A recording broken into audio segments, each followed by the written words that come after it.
Selamat datang di UC, sebuah channel alur cerita film yang tidak mungkin bisa menyelesaikan masalah hidupmu, karena masalahmu hanya akan selesai jika kamu bergerak untuk menyelesaikannya. Kali ini, saya akan menceritakan sebuah alur cerita film yang berjudul Di Bawah Air.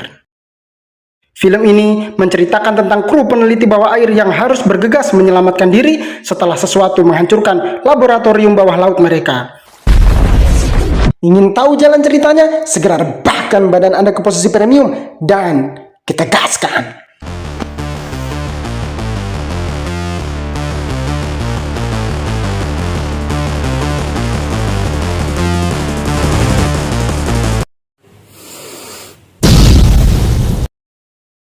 Berlatar di sebuah stasiun penelitian dan pengoboran bawah laut milik sebuah perusahaan bernama Tian Industries. Scene bermula dengan memperlihatkan seorang insinyur mesin wanita bernama Norah, bukan Noah, sedang menggosok gigi. Saat hendak menuju kamar, ia dikejutkan dengan air yang menetes dari langit-langit yang menunjukkan bahwa telah terjadi kebocoran, dan tiba-tiba terjadilah gempa dahsyat yang menyebabkan keretakan sehingga tekanan air di kedalaman siap meluluh lantakkan semuanya. Norah berlari sembari membangunkan rekan-rekannya yang masih terlelap, namun ledakan terlalu cepat menjalari lorong-lorong stasiun sehingga tak ada yang selamat kecuali dia dan salah satu kawannya, yaitu Rodrigo.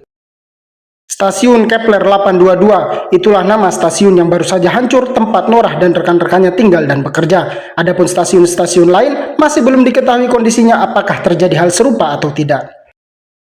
Insiden barusan menyebabkan 70% stasiun Kepler mengalami kerusakan sehingga tidak mungkin dihuni terlalu lama karena keterbatasan oksigen dan lain sebagainya.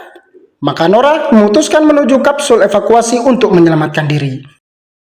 Sebelum menuju ke sana, Norah yang merupakan seorang insinyur mesin masuk ruang kendali untuk mengakses beberapa informasi penting, termasuk informasi terkait peta stasiun dan sistem komunikasi yang dengan itu ia bisa mengetahui jalur evakuasi terdekat dan kemungkinan selamat. Sepanjang perjalanan, Norah dan Rodrigo sering mendengar suara-suara aneh dan menyeramkan semacam auman dari luar stasiun, sehingga menimbulkan sebuah spekulasi di awal bahwa yang terjadi barusan bukanlah murni karena gempa.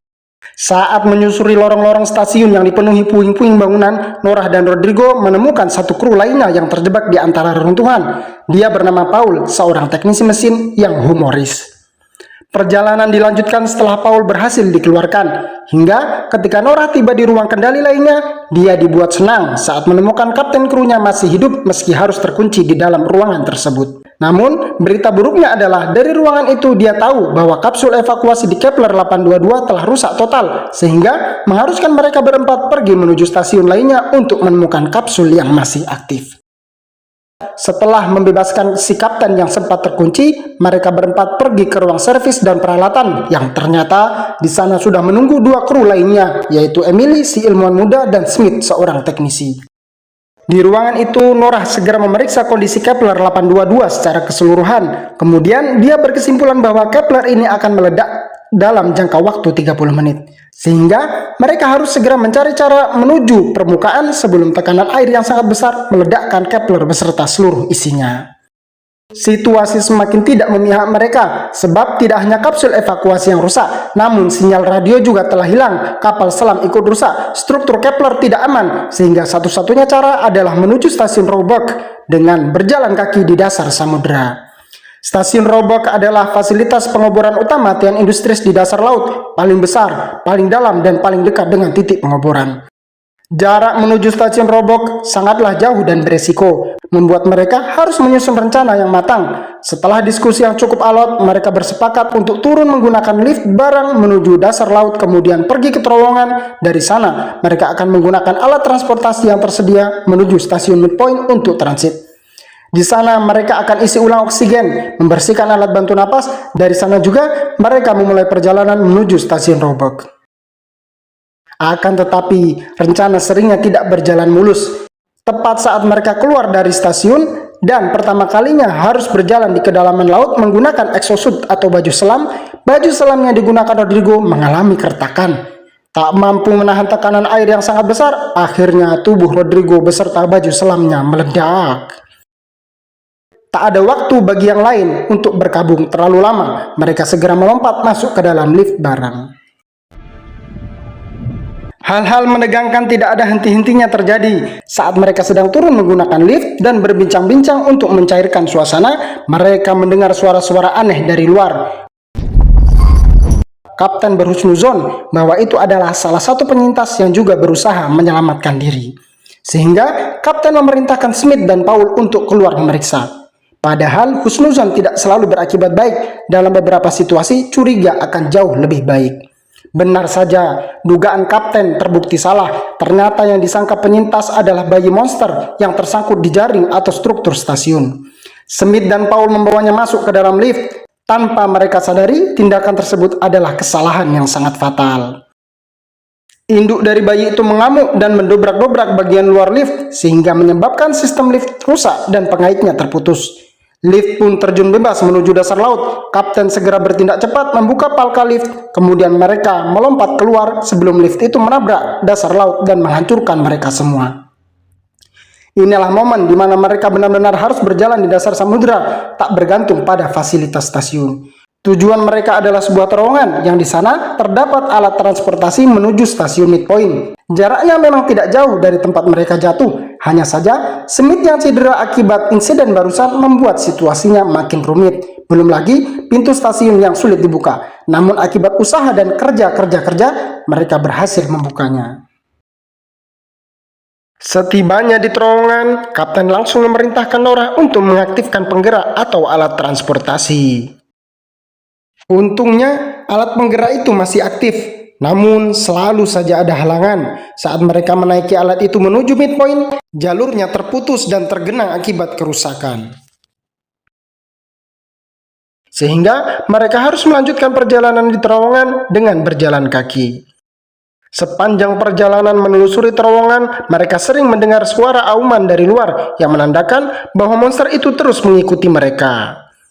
Masalah berikutnya muncul saat jalur yang akan dilewati tertimbun reruntuhan hingga hanya menyisakan celah kecil di bawahnya, mengharuskan mereka menyelam untuk melewati reruntuhan itu secara bergiliran. Disinilah tragedi mengerikan itu tiba. Saat Paul yang mendapat giliran terakhir melintas dan berhasil menyusul yang lainnya, tiba-tiba sesuatu menarik kaki Paul yang menyebabkan baju selam yang mengcover kakinya terlepas sehingga tekanan air masuk ke dalamnya lalu meledakkan tubuh Paul. Kru lainnya yang panik segera bergerak keluar dari genangan tersebut. Kini tersisa mereka berempat yang sampai di stasiun midpoint.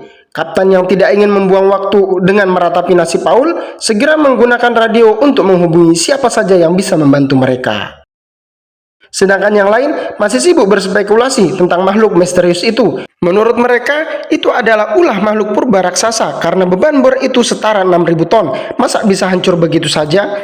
Mereka beranggapan bahwa makhluk ini mengamuk akibat ulah manusia yang terlalu rakus melakukan pengeboran hingga menembus dasar laut terlalu dalam dan mengganggu habitat mereka.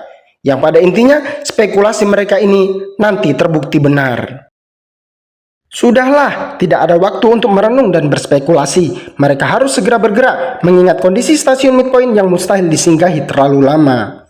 Perjalanan yang lebih menegangkan pun dimulai. Kini mereka harus menempuh dasar laut dengan berjalan kaki dan jarak yang lebih jauh lagi menuju stasiun utama, yaitu stasiun Roebuck. Dengan fasilitas yang sangat minim, mereka terus berjalan, hingga dalam perjalanan Nora melihat sesuatu melintas. Itu dia makhluk misterius yang meneror mereka sedari tadi.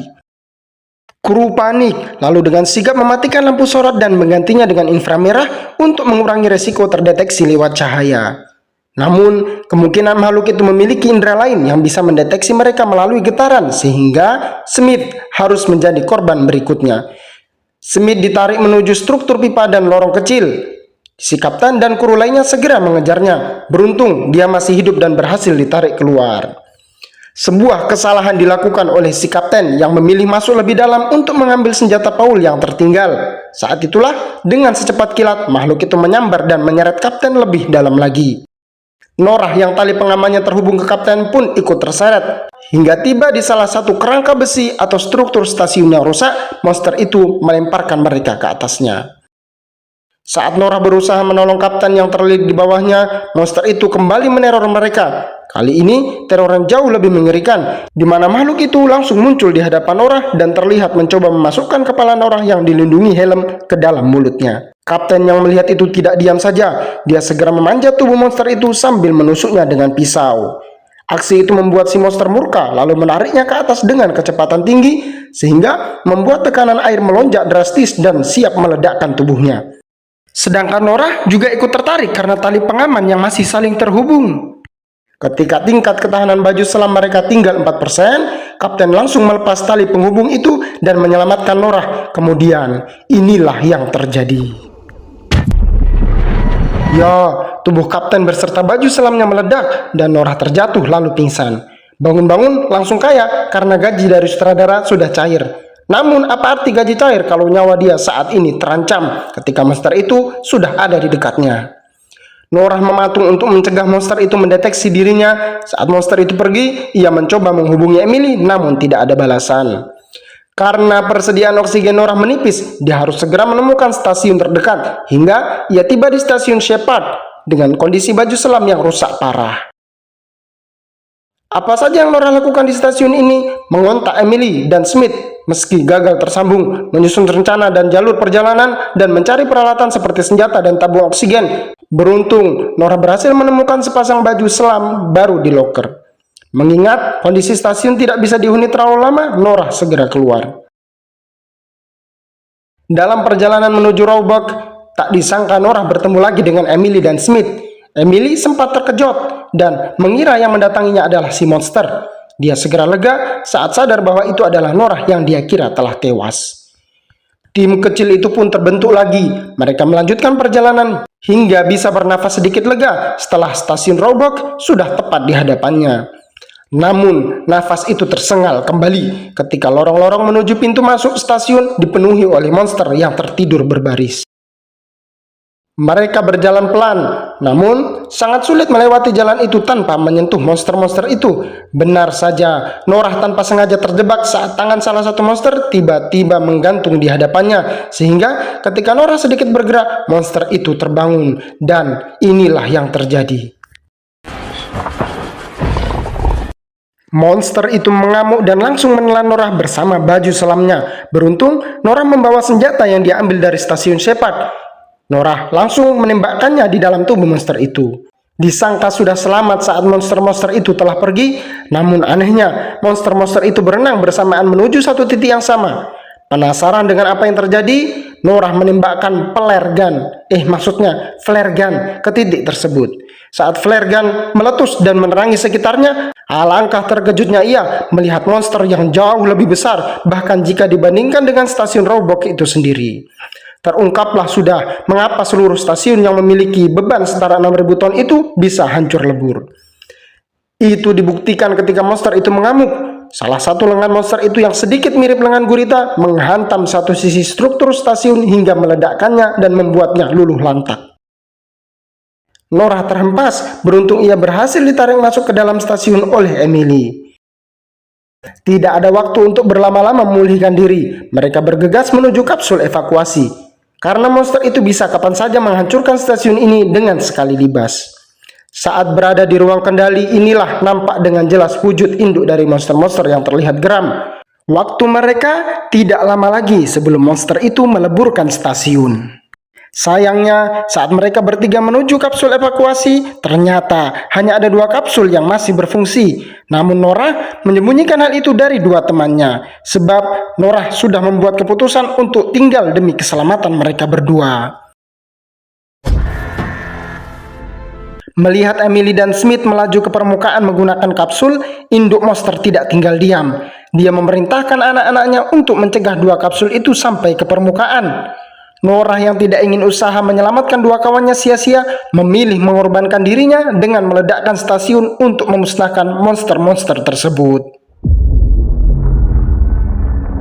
Tamat, itulah tadi alur cerita filmnya. Bagaimana menurut kalian? Komen di bawah. Dan jangan lupa subscribe, meskipun subscribe membutuhkan jaringan internet yang tidak gratis. Peace.